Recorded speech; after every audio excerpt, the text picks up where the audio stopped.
সম্মানিত দর্শক, ডাকসু ভিপি জনাব সাদ্দিক কায়েমের একটি বক্তব্য নিয়ে সামাজিক মাধ্যমে রীতিমতো তোলপাড় চলছে।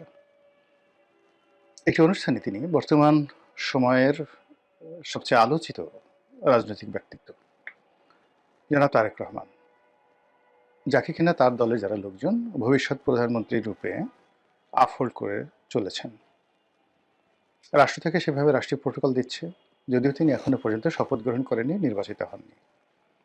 অন্যদিকে সমাজে যে সকল প্রভাবশালী এবং গুরুত্বপূর্ণ এবং যাদেরকে বলা হয় বিভিন্ন সময় কিং মেকার, সেই সকল মহল গোপনে প্রকাশ্যে নানা রকম তৎপরতা চালিয়ে যখন তারেক রহমান সাহেবকে একেবারে একজন সফল ত্রাণকর্তা, একজন সফল প্রধানমন্ত্রী এবং দেশের রক্ষাকর্তা হিসেবে অভিহিত করে চলেছেন, ঠিক সেই সময়টিতে দেশের সবচেয়ে গর্বিত প্রতিষ্ঠান এবং প্রাচ্যের অক্সফোর্ড হিসেবে প্রতিষ্ঠিত ঢাকা বিশ্ববিদ্যালয় এবং সেই ঢাকা বিশ্ববিদ্যালয় ছাত্র সংসদের যিনি ভিপি ভাইস প্রেসিডেন্ট জনাব সাদিক কাইয়ুম, তিনি জনাব তারেক রহমান সাহেবকে উদ্দেশ্য করে একটি বক্তব্য দিয়েছেন, কঠোর হুঁশিয়ারি। এটি তারেক রহমান সাহেবের জন্য রীতিমতো বদহজম, রীতিমতো অবমাননাকর, আগামীর রাজনীতির জন্য একটি অশনি সংকেত এবং তারেক রহমান সাহেবের সঙ্গে জামাতের যে কী সম্পর্ক যাচ্ছে এবং আগামীতে কী সম্পর্কটা হবে সেটির একটি নির্দেশক। জনাব সাদিক কায়েম যে কথাটি বলেছেন সেটি বলেছেন যে তারেক রহমান সাহেবকে রীতিমতো তিনি লাথি দিয়ে দেশ থেকে বের করে দেবেন, যেভাবে তিনি বা তার যারা সহযোগী তারা শেখ হাসিনাকে লাথি দিয়ে, মানে উনি আসলে কি শব্দটা লাথি, লয়াকার লাথ হয়, সেখানে লাথি না লাথি। আমরা সাধারণত রাগ হলে, খুব জোরে রাগ হলে লাথি শব্দটি ব্যবহার করি, আর একটু যখন স্বাভাবিক অবস্থায় থাকি তখন প্রমিত বাংলায় লয়াকার লাথ হরিশিকার্থী লাথি শব্দটি ব্যবহার করি। তো জনাব সাদিক কায়েম সাহেবের বক্তব্যটা আমি একবারই শুনেছি, এ কারণে আসলে আমি লাথি বা লাথি, মানে তিনি কি রাগ হয়ে বলেছেন না মাথা ঠান্ডা করে বলেছেন সেটি বুঝতে পারিনি। তবে তাকে নিয়ে যে আলাপ আলোচনা হচ্ছে, সেই আলাপ আলোচনায় হয়তো আমাদের যে মধ্যে যারা কন্টেন্ট ক্রিয়েটর তারা ঠিক ওই তার মেজাজ গরম বা তার মেজাজ শান্ত, তিনি ধীর স্থিরভাবে বলেছেন, ওই বিষয়টি হয়তো ওভাবে লক্ষ্য করেনি। কিন্তু এই অনুষ্ঠানটি করতে গিয়ে আমার হঠাৎ করে মনে হলো যে একই শব্দ যদি আপনি রাগ হয়ে উচ্চারণ করেন তো সেটার মধ্যে এক ধরনের মিনিং থাকে, আর যদি আপনি ধীরে সুস্থে শান্তভাবে একটি শব্দ উচ্চারণ করেন সেটার একটা সুদূর প্রসারী লক্ষ্য থাকে। এই যে মনস্তাত্ত্বিক বিষয়, সেই মনস্তাত্ত্বিক বিষয় নিয়ে আলোচনা করা প্রয়োজন। এনিওয়ে, এখন এখানে একটা বিষয় হলো যে সাদিক কাইয়ুম কে? সাদিক কাইয়ুম ঢাকা বিশ্ববিদ্যালয়ের ছাত্র সংসদের সভাপতি, মানে সহসভাপতি, আর এই মুহূর্তে সারা বাংলাদেশের ছাত্র প্রতিনিধিদের মধ্যে সবচাইতে গুরুত্বপূর্ণ, সবচেয়ে আকর্ষণীয় এবং সবচাইতে যেটিকে বলা হয় কৌশলগত কারণে ক্ষমতাধর যে পদটি রয়েছে, সেই পদটি জনাব সাদিক কাইয়ুমের দখলে। তিনি কে?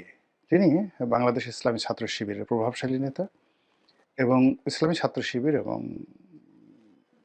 জামায়াত ইসলামী, তারা যে গুপ্ত রাজনীতিতে সর্বকালের সফল, নিজেদের বেশ এবং বাস এবং ভূষা, বেশভূষা এগুলো পরিবর্তন করে তারা তাদের সবচেয়েতে জানি দুশ্মন, জীবন মরণের দুশ্মন আওয়ামী লীগ, ছাত্রলীগ, তাদের মধ্যে যেভাবে মিশেছিলেন, কাঁধে কাঁধ মিলিয়ে তারা যেভাবে মিশেছিলেন, এই মিশে থাকার যে ইতিহাস, সেই ইতিহাসের যিনি বরপুত্র তিনি জনাব সাদিক কায়েম। এবং তিনি ঢাকা বিশ্ববিদ্যালয়ের মতো জায়গাতে, অর্থাৎ 1971 সনের মহান মুক্তিযুদ্ধের সময়টিতে কোনো রণাঙ্গনে, মুক্তিযুদ্ধের রণাঙ্গনে যদি জামাতের কোনো লোক ঘাপটি মেরে মুক্তিযোদ্ধার সেই সুরত ধরে তারা বছরের পর বছর সেই সেনা ক্যাম্পে থাকতেন বা আওয়ামী লীগের সঙ্গে মিলিত থাকতেন, ওটা যতটা না জটিল ছিল তার চাইতে সাদিক কায়েমের ছাত্রলীগের সঙ্গে মিশে থাকা, নীতি নির্ধারণী পর্যায়ে থাকা এবং ছাত্রলীগকে ডমিনেট করা অথবা ছাত্রলীগ দিয়ে কুকর্ম করানো, যে কথাগুলো এখন তাদের বিরুদ্ধে অভিযোগ আসছে যে তারাই ছাত্রলীগের সঙ্গে থেকে ছাত্রলীগ দিয়ে হেলমেট বাহিনী তৈরি করেছে এবং ছাত্রলীগের যত দুর্নাম এবং বদনাম সব এই সাদিক কায়েমদের কারণেই হয়েছে। এই কথাটি রীতিমতো সিল সাপ্পর মারা হয়ে যায়। তো সেই সাদিক কায়েম তিনি সাধারণ কোনো মানুষ নন। তিনি কৌশল জানেন, তিনি মেজাজ স্বাভাবিক রাখতে জানেন, তার দক্ষতা রয়েছে, অভিজ্ঞতা রয়েছে। বাংলাদেশের মধ্যে সবচেয়ে একটি বৃহৎ দলকে চ্যালেঞ্জ দিয়ে সেই দলের মধ্যে ঢুকে গিয়ে সেই দলের একেবারে যেটিকে বলা হয় টুস করে দেওয়া। তো সেই কাজটি করে তিনি সফল হয়েছেন। তো সেই সাদিক কায়েম জনাব তারেক রহমান সাহেবকে বকা দিয়েছেন, অকথ্য ভাষায় গালি দিয়েছেন, থ্রেট দিয়েছেন। এটি সাধারণ কোনো বিষয় নয়। এখন এই যে কাজটি তিনি কেন করেছেন, প্রথমে তার পরিচয় দিলাম তিনি এই কাজটি কেন করেছেন। যদি একেবারে প্রথমেই ধরি, সেটি হলো তিনি তারেক রহমান সাহেবকে দেখতে পাচ্ছেন না, তার মেজাজ গরম হয়ে যাচ্ছে। তারেক রহমান সাহেবের আচার আচরণ, চালচলন, কথাবার্তায় তিনি যার পরও নাই বিরক্ত, এই জন্য তিনি বলতে পারেন। কিন্তু এই কারণে কি তিনি বলেছেন? সম্ভবত না। কারণ যদি আমাদের সামাজিক অবস্থান ধরেন, সামাজিক অবস্থানে তারেক রহমান সাহেবের অবস্থান, রাজনৈতিক ক্ষেত্রে তার অবস্থান, সাদিক কায়েমের অবস্থান আকাশ পাতাল পার্থক্য। এই অবস্থাতে তারেক রহমান সাহেবের সঙ্গে বিরোধিতা করা, তাকে পার্সোনালি আঘাত করা, যেটিকে জামাতের ভাষায় পাঙ্গা নেয়া বলা হয়, এই পাঙ্গা নেওয়ার ক্ষমতা সাধারণত সাদিক কায়েম সাহেবের পর্যায়ের কোনো লোকের নেই। কাজেই ব্যক্তিগতভাবে ব্যক্তিগত ক্রোধ, কাম, লোভ, লালসার বশবর্তী হয়ে তিনি তারেক রহমান সাহেবকে শত্রু বানাবেন অসম্ভব বিষয়। তার দলের গ্রিন সিগন্যাল, তার প্রতিষ্ঠানের গ্রিন সিগন্যাল এবং তার সঙ্গে তার দলের একটা অব্যাহত যে সমর্থন যদি না থাকতো তিনি এই কথা বলতেন না, বলতে সাহস পেতেন না। আচ্ছা, গেল। এখন তার এই বক্তব্যের ফলে তারেক রহমান সাহেবের মধ্যে প্রতিক্রিয়া কি? তিনি কি তাই সাদেক কায়েম সাহেবের বক্তব্যের গুরুত্ব দিচ্ছেন নাকি দিচ্ছেন না? আপাত দৃষ্টিতে মনে হচ্ছে যে তিনি ধৈর্য ধারণ করেছেন। তিনি ধৈর্য ধারণ করেছেন, এক কান্দে শুনছেন আর এক কান্দে বের করার চেষ্টা করছেন। আর অনেকটা সেই ব্রিটিশ প্রধানমন্ত্রী যে দ্বিতীয় বিশ্বযুদ্ধের সময় যে ব্রিটিশ প্রধানমন্ত্রী, তার সেই বিখ্যাত বক্তব্যের মতো যে রাস্তায় চলতে ফিরতে গেলে আপনার পেছনে অসংখ্য বার্কিং ডগ থাকবে, ঘেউ ঘেউ করা কুকুর। আপনি যদি সবার উত্তর দিতে যান তাহলে তো পথ চলতে পারবেন না। তো সেদিক থেকে সাদিক কায়েম সাহেবকে যদি বার্কিং ডগ মনে করেন তারেক রহমান সাহেব, সেটা তার ব্যক্তিগত বিষয়। দ্বিতীয়ত আমি ব্যক্তিগতভাবে মনে করি যে তারেক রহমান সাহেব এখানে কৌশল অবলম্বন করছেন, ধৈর্য ধারণ করছেন, এখন অযথা বিবাদে জড়াতে চাচ্ছেন না। তো উইনস্টন চার্চিলের বক্তব্য অনুযায়ী তাকে ফালতু মনে করছেন না। আর দ্বিতীয়ত হতে পারে যে তিনি এই মুহূর্তে সাদিক কায়েম সাহেব, নাসিরুদ্দিন, সেই পাটোয়ারি সাহেব বা অন্যান্য যারা এই মুহূর্তে নাহিদ, সার্জিস যারা বক্তব্য দিচ্ছেন, তো তাদের সঙ্গে তিনি কাউন্টার দিতে চাচ্ছেন না। তিনি মনে করছেন যেভাবে হোক এই নির্বাচনী বৈতরণী পার হয়ে যাক, পার হওয়ার পরে যখন সময় আসবে সে অনুযায়ী অবস্থা বেঁচে ব্যবস্থা নেওয়া যাবে। এটি হতে পারে। এখন তার এই কর্মটি কি সঠিক? আমার দৃষ্টিতে সঠিক নয়, কোনো ক্ষেত্রে সঠিক নয়। প্রথমত যদি উইনস্টন চার্চিলের মতো তিনি তাকে কেবল বার্কিং ডগ মনে করেন, নট লাইক দ্যাট। আমি তার যে পরিচয় বললাম এই ভিডিওর শুরুতে, তিনি এই মুহূর্তে রাজনীতিতে খুবই কৌশলগত গুরুত্বপূর্ণ অবস্থানে আছেন। ঢাকা বিশ্ববিদ্যালয়ে তিনি পড়াশোনা করেছেন, চান্স পেয়েছেন। কাজেই তার মেধা, যোগ্যতা, বুদ্ধি শুদ্ধি কোনো অবস্থাতেই তারেক রহমান সাহেবের চেয়ে কম নয়। সুযোগের কারণে তারেক রহমান সাহেব আজ এখানে আছেন, সাদিক কায়েম ভবিষ্যতে হবেন না সেটা বলা যায় না। কাজেই তিনি বার্কিং ডগ নন। দ্বিতীয়ত, জনাব সাদিক কায়েমের অবস্থান থেকে যখন এরকম একটা কথা বলা হয়, সেটাকে তিনি অ্যাভয়েড করেন কিনা বা তার দলে অ্যাভয়েড করেন কিনা, পাত্তা দেন কিনা, এটা আমার কাছে মনে হচ্ছে যে এখানে ধৈর্য ধারণ করা, পাত্তা না দেওয়া, অ্যাভয়েড করা, এটি বিএনপির একটা নির্বুদ্ধিতা। অন্তত মাইল্ড ওয়েতে ওনার সেই বক্তব্যের রাজনৈতিক প্রত্যুত্তর দেওয়া, বাবা শোনা বলে যে না এভাবে বড়দের সম্পর্কে কথা বলে না, অথবা কার্যকরী প্রতিক্রিয়া দেখানো। আর সেটা যদি না দেখানো হয়, এই যে সাদিক কায়েম সাহেব যে বলা শুরু করলেন নির্বাচন আর হয়তো আর 10 দিন আছে, এই 10 দিনের মধ্যে এরকম হাজার হাজার লক্ষ লক্ষ সাদিক কায়েমের মুখ দিয়ে যখন তারেক রহমান সাহেবের বিরুদ্ধে নানা নেতিবাচক কথা বলা হবে এবং তাকে গুরুত্বহীন বানিয়ে ফেলা হবে, তাকে আবার 1, 2, 3, 4-এর পর্যায়ে নামানো হবে, আবার তাকে টিনের চালা কওয়ার পর্যায়ে নামিয়ে নেওয়া হবে, এবং এটা তারেক রহমান সাহেবের জন্য ভীষণ রকম বিপত্তিকর হবে।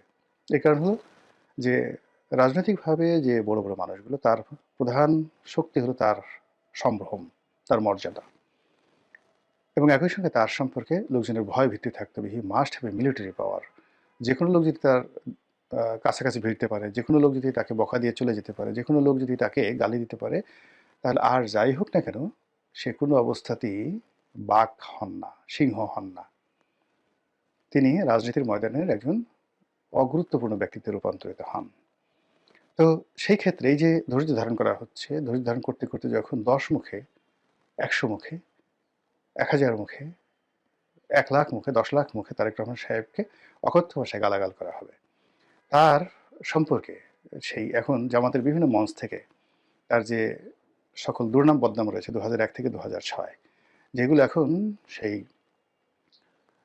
বিএনপির বিভিন্ন যে সকল নেতা রয়েছেন যারা জামাতে যোগদান করেছেন, তারপর বিএনপির যে সকল সহযোগী প্রতিষ্ঠান ছিলেন, রাজনৈতিক সহযোগিতা প্রতিষ্ঠান ছিলেন, তাদের নেতারা যোগদান করেছেন, তাদের অনেকে অসাধারণ বক্তব্য দিতে পারেন। আমি যেমন রাশেদ প্রধানের বক্তব্য শুনলাম, তারপর জাকপা রাশেদ প্রধান, তারপর মোস্তাফিজুর রহমান ইরানের বক্তব্য শুনলাম, এরপরে মামুনুল হক সাহেবের বক্তব্য শুনলাম। তারা সবাই মানে বিএনপির যে কোনো নেতার চাইতে সুন্দর বক্তব্য দিতে পারেন। তো তারা যেহেতু জামাতের একটা প্ল্যাটফর্ম পেয়ে গেছেন, অডিয়েন্স পেয়ে গেছেন, তো তাদের সেই বক্তব্য দেওয়ার যে ক্ষমতা, এটি যদি বিএনপির পরিবর্তে ইন পার্সন তারেক রহমান সাহেবকে হিট করে বলা হয়, মুড়ির মতো এটা চলতে থাকবে জামাতের মধ্যে। এবং রাশেদ প্রধান যেভাবে তারেক রহমান সাহেবের পালিয়ে যাওয়া, লন্ডনে থাকা, তারপর সেখান থেকে ফিরে আসা, তার হাওয়া ভবন, তার খাম্বা, তারপরে ওই সময়টিতে তার মুসলিকে দেওয়া, এই সকল বিষয় তুলে নিখুঁতভাবে কবিতা রচনা করে যেভাবে জামাতের মঞ্চে উপস্থাপন করেছেন, একই সঙ্গে যদি আরও কিছু গোপন তথ্য বানিয়ে, এটা সত্য মিথ্যা ডাজ নট ম্যাটার, রাজনীতির মধ্যে এটা হয়, মানে ভবিষ্যতে রাশেদ প্রধান, তারপর মোস্তাফিজুর রহমান ইরান, তারা যদি বলতে থাকে, তাহলে জামাতকে বলার মতো বা জামাতের আমিরকে ওইভাবে বলার মতো তাদের ওইরকম ন্যারেটিভ তৈরি করতে হবে, এবং ওই রকম কণ্ঠ, যাদের কণ্ঠ শুনে। এখন হয়তো রুমিন ফারহানা বললে শুনতো, কিন্তু সেই রুমিন ফারহানা তো নেই। তারা নুরুকে, ববি হাজ্জাজ বা পার্থকে এনেছে। এখন পার্থকে দিয়ে তো ওই কথা তারা বলাতে পারবে না, বা বলাতে পারলেও পার্থের কথা এভাবে কেউ এখন শুনবে না। অডিয়েন্স তাদের যার নিয়ে ইয়ানফসি হিসেবে ব্যস্ত। তারেক রহমান সাহেবের মঞ্চে যদি সেই যেটা রাশেদ প্রধান বলছে ওইরকম কোনো বক্তা হাজির করানো হয়, তাহলে আর তারেক রহমান সাহেবের যে ইমেজটা বিএনপি তৈরি করতে চাচ্ছে সেটা থাকবে না। আর অন্যদিকে তারেক রহমান সাহেব ছাড়া অন্য কোনো নেতা যদি মঞ্চ সাজায়, সেই মঞ্চে এখন 10,000 লোকও যাবে না। তো এই যে একটা ঝামেলার মধ্যে বিএনপি পড়ে গেছে, আর সেই ঝামেলাকে ব্যবহার করে জামাত এবং তাদের যে অ্যালাইড ফোর্স রয়েছে, তারা যেভাবে ম্যাটিকুলাস ডিজাইনে তারেক রহমান সাহেবকে উত্তেজিত করছেন, অথবা তারেক রহমান সাহেবকে তাদের পর্যায়ে না নিচু পর্যায়ে নামিয়ে আনতে চাচ্ছেন, তাকে একজন মন্দ মানুষ, ব্যাড বয় হিসেবে, একজন অলিগার হিসেবে, একজন বাউন্ডলে, তারপরে যেটা টাইম ম্যাগাজিন বলেছে পিতামাতার অবাধ্য সন্তান, যে কিনা ঘর থেকে বের হয়ে পিতামাতাকে সর্বনাশ করে দিয়েছে। তো সেই যে বাইবেলিক শব্দ, সেই বাইবেলিক শব্দটি প্রয়োগ করে টাইম যেভাবে তাকে খোঁচা দেওয়ার চেষ্টা করেছে, সেভাবে জামাত যদি এখন খালি ওই যে ওই শব্দগুলো, ওই শব্দের অর্থগুলোতে তারা শুধু বর্ণনা করতে থাকে, যেটা সাদিক কায়েমকে দিয়ে শুরু হলো, তাহলে বিএনপি সেটা কিভাবে মোকাবেলা করবে সেটাই দেখার বিষয়। মহান আল্লাহ আমাদের সবাইকে হেদায়েত দান করুন।